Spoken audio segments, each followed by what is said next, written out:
Pinaiyahan ay bukan Parahan mula sa atin sa hinasan.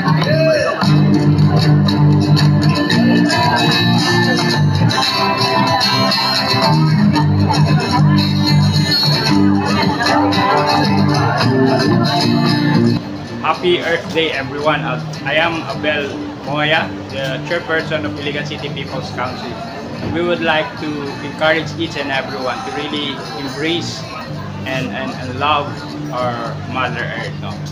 We are now here in Soda Beach Resort. We are conducting a very all stakeholders gathering of Iliganon and others that would discuss on matters about waste and water. That's also one of the very significant issues around the city, and it's the Iligan City People's Council as one of its activity in celebrating the Civil Society Organization Month, the CSO month. The April is the CSO month under Iligan City. This is one among the many activities that we would like to engage the people. The Iligan City People's Council will just simply provide the platform and the safe space for all walks of life, all sectors, or even in the government, the private sectors. We invited more than around 200 individuals at the communities, experts from different places. We want to capture stories on matters about water and waste and environment. And eventually, after gathering all the people, we would like to consolidate that and present that to the mayor, no? So that our chief executive will respond on the results of the people's opinion and of people's gathering.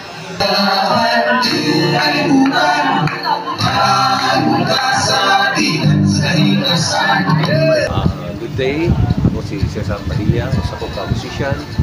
I am currently the music director of the Iligan Medical Center College sa Pagilitaw Band. Kung kining banda sa Iligan Medical Center College, also kining akong band sa Hinibiglas. Dili ni siya simple lang mga musikero, kundi doon na siya mga advokasya, labi na sa Kalinaw, sa Kalambuan, o sa kining atong palibot sa atong kinaiyahan. So karon as an artist, gigamit yun mo ang music nga para nato mapalaganap ang atong mga mensahe para sa pagpanalipod sa atong mga kinaiyahan. Ang mga kanta nga akong gisulat about climate change, doon ako gisulat nga kanta nga The Warnings, nga mao ni siya ang mahoy impact sa atong dili na nato tabod na climate change kundi climate crisis na siya karon. Kabaluta nga dili sa ato init kayo, pero sa ubang lugar nga baha nga disyerto manggali unta ng Dubai, pero grabe. So gahimo ko og mga musical production na gitawag na ko change the climate change. Kita doon na tayo mga kaakuhan isip mga katawhan nga atong panalipdan. We must be the steward of the creation muna siya.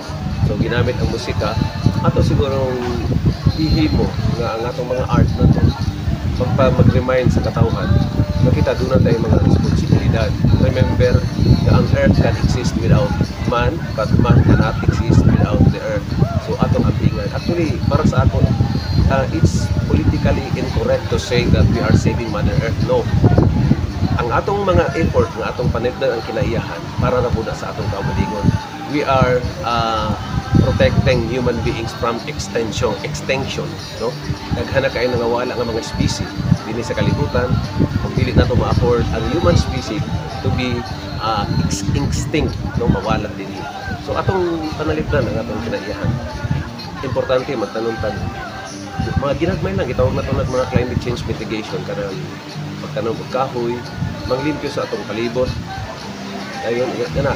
So as an artist, gahimuon din ako na siya agig pag-remind sa atong mga katawhan nga ay wala natong responsibilidad. Ang climate change is real. Nanghitabo na dyan ang impact sa atong palibot karon. Bagyo, grabe na, unprecedented ang mga panghitabo, baha. Ang mga scientific community naghatag ng scientific facts kung unsa nang hitabo sa kalibutan. And yet we cannot afford to ignore them. And yet we can afford to ignore them. Ato niya po siyang parang ibaliwala lang.